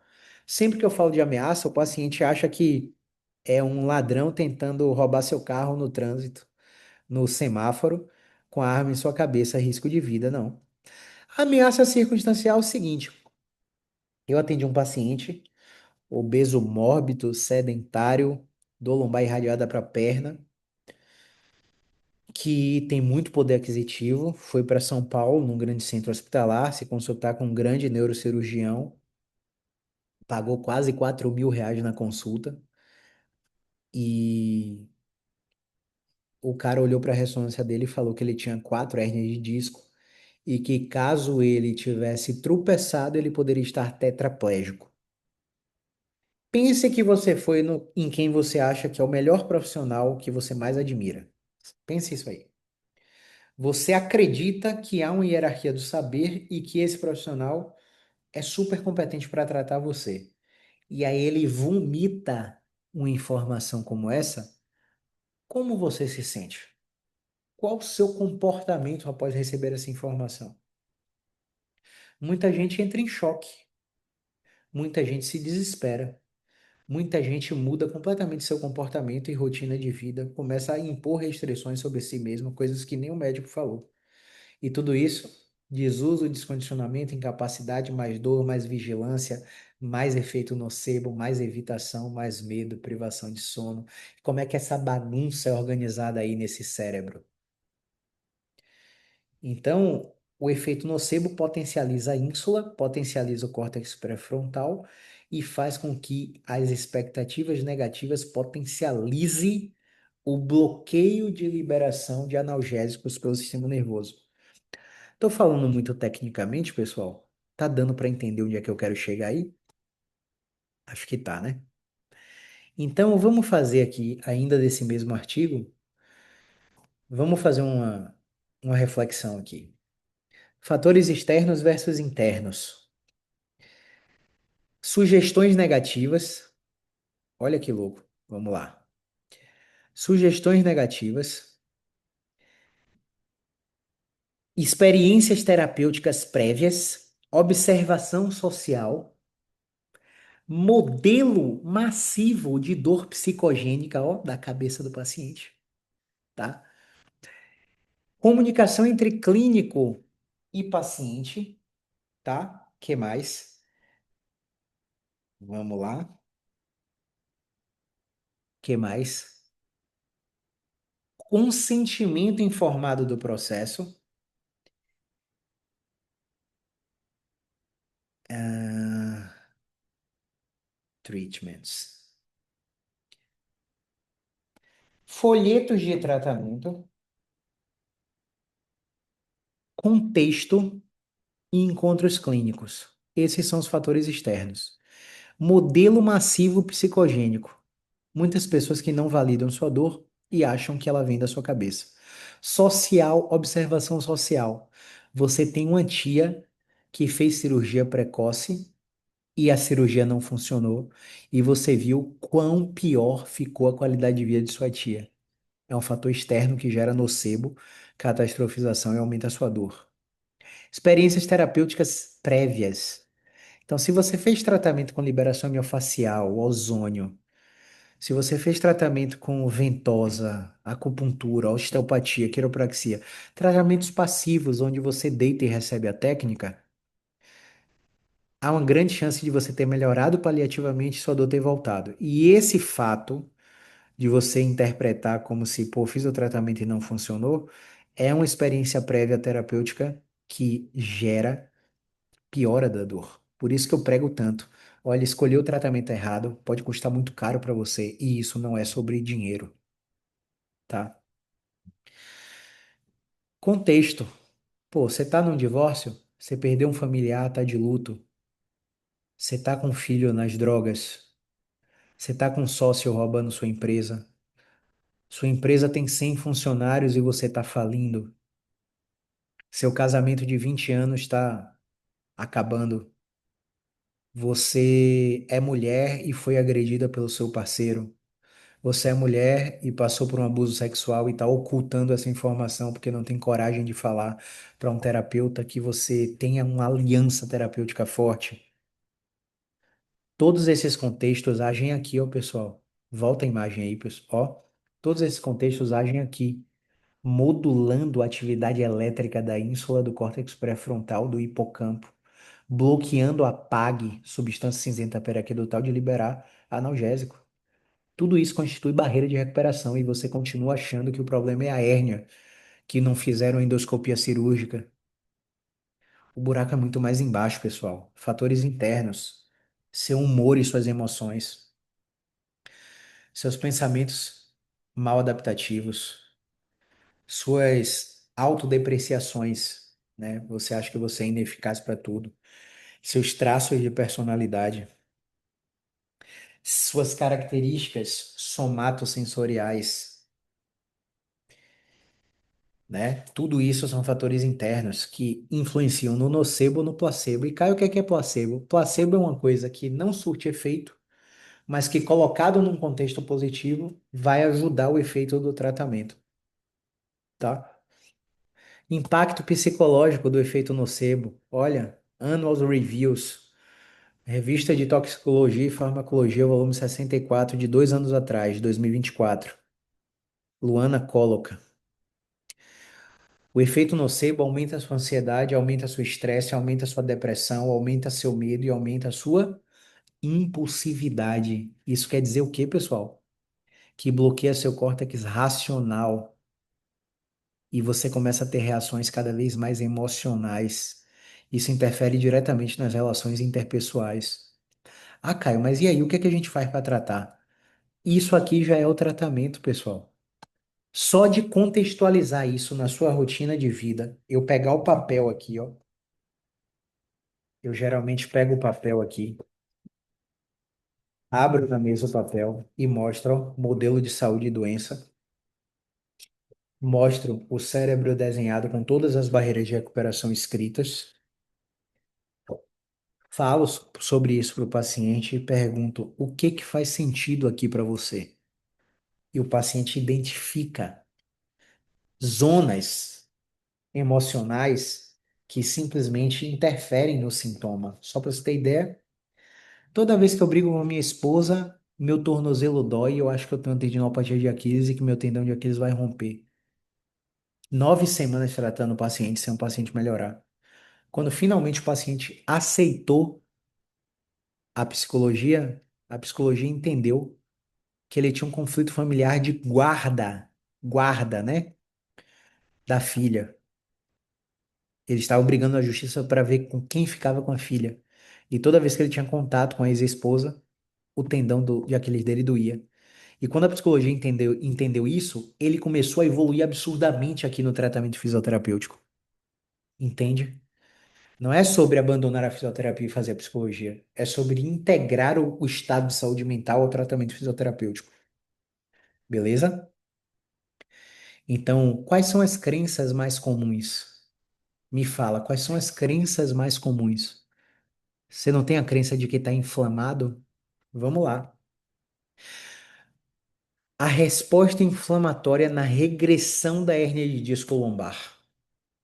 Quando você tem uma hérnia de disco extruso sequestrada, como essa da imagem que eu corro meu mouse aqui, você tem fator de necrose tumoral alfa liberado na corrente sanguínea, interleucina 6, interleucina 8, ciclooxigenase 2 e muitas outras óxido nítrico e muitas outras substâncias. Prostaglandina E2, metaloproteinase, matrix de metaloproteinase, monócito proteico, olha, fator de crescimento endotelial, todas essas substâncias geram a inflamação pela hérnia de disco. E aí o que que acontece? Você toma um anti-inflamatório, né? O que que o anti-inflamatório faz? O anti-inflamatório inibe a ativação dos neutrófilos. Ao inibir a ativação dos neutrófilos, o que que acontece, pessoal? Eu inibi a ativação dos neutrófilos. Vou ter que fazer essa aula em 3 partes. Sinto muito. Vamos ter que ter mais um dia, porque eu tô chegando no meu tempo, tô estourando meu tempo. E a gente vai fazer a terceira parte, mas vamos acabar aqui, tá? O que que acontece? Você inibe a cascata de neutrófilo. Ao inibir a cascata de neutrófilo, o que que vai acontecer? Você retarda a recuperação. Então, hoje, a conclusão das pesquisas, inclusive pesquisa com pesquisadores brasileiros aqui, tá? Eles desencorajam o tratamento com anti-inflamatório e encorajam apenas o tratamento fisioterapêutico com analgésico para controle da dor, porque o uso de anti-inflamatório atrasa a recuperação. E a resposta inflamatória, segundo essa pesquisa, está clara que a resposta inflamatória está associada ao processo de regressão espontânea da hérnia. Processo de reabsorção da hérnia. Ou seja, essa hérnia que chegou a ser extrusa, ela simplesmente deixa de ser extrusa e cicatriza por causa de uma ação mediada pela inflamação no sistema imunológico. Então, ao contrário do que muitos pensam, a inflamação ela não deve ser combatida nesses casos. Ela deve ser encorajada. E adivinha o que é que acontece? O processo inflamatório, a prescrição de exercício terapêutico faz o quê? Modula a inflamação. Modular não é combater, não é aumentar, não é diminuir. Modular é adequar, é gerenciar. O exercício, ele faz com que a inflamação aumente se for necessária que ela aumente, e o exercício faz com que a inflamação diminua caso seja necessário diminuir a inflamação. Como você pode ver, muitas crenças de que, ai, tá inflamado, eu não posso fazer nada, tenho que ficar de cama, fazem com que os pacientes fiquem acamados, sejam internados, façam o exame para achar que é trombose, porque a dor tá na perna e pode ser uma trombose mesmo. Internam o paciente 7 dias, fazem uma porrada de exame e não descobrem nada, porque o problema tá aonde? Na coluna vertebral e o paciente deu entrada com dor na perna. A inflamação não deve ser combatida nesses casos, ela deve ser modulada. E quem modula a inflamação é cognição, como eu mostrei aqui, ó, cognição, comportamento e exercício. Eu não vou instalar e colocar sua hérnia no lugar. Eu não vou fazer uma quiropraxia e tirar a subluxação da sua vértebra. Eu não vou colocar uma agulha e desinflamar sua hérnia, tá bom? Então, ó, eu quero que você deixe um comentário aqui, curta, comente, compartilhe. Qualquer dúvida que você tiver, você pode ir agora nos meus stories, na caixinha dos stories de perguntas e mandar, ou mandar aqui nos comentários do YouTube mesmo, do feed, tanto faz. Se você estiver assistindo no podcast do Spotify, ouvindo durante o seu treino, durante tá indo trabalhar aí, tá dirigindo, tá ouvindo, eu quero que você venha aqui nos meus stories do Instagram e me fale o que é que você achou da parte 2 da Masterclass sobre hérnia de disco. Lembrando que essa Masterclass é para profissionais da fisioterapia e também para pacientes. O profissional ele vai saber como tratar baseado em ciência e o paciente vai saber se o tratamento que ele está recebendo é adequado e quando identificar se o tratamento é adequado para ele ou não. Beleza? Então é para todos os públicos essa aula. Se você conhece alguém que sofre com dor de coluna ou hérnia de disco, eu te peço, eu nunca peço nada para vocês, né? Mas eu te peço encarecidamente, encaminhe esse vídeo para essa pessoa. Ah, mas é muito grande. No YouTube você consegue acelerar, no Instagram você também consegue acelerar. Se tem 2 horas, você pode aumentar para 1,5x a velocidade, para 2x a velocidade e ir assistindo um pouquinho. Gente, informação salva vidas. Informação tira pacientes de cirurgias. A informação faz com que os pacientes melhorem cada vez mais rápido de forma assertiva. Vou interromper o compartilhamento aqui agora, só para falar para vocês o seguinte. A informação, pessoal, ela salva a pessoa do sistema de saúde que é predatório. Só para você ter uma ideia, nos Estados Unidos, o paciente cai nesse ciclo do Zolcare, né? Que é vai para o ortopedista, faz um remédio, faz a ressonância. Sai ao lado da ressonância, volta no ortopedista, toma infiltração. Espera tomando medicação e infiltração mais 30 dias, volta no ortopedista, o ortopedista, vamos operar. Ou vai fazer fisioterapia convencional, não funciona, volta no ortopedista, vamos operar. Aí ele opera, fica mais incapacitado, não retorna às atividades, hipoteca suas casas, vendem suas casas para fazer uma, duas, três cirurgias, porque continua acreditando que a hérnia só se resolve, perdão, com cirurgia. E na maioria das vezes, 96% das hérnias se resolvem com tratamento conservador e não com cirurgias. Então, eu te digo com convicção, informação salva a vida.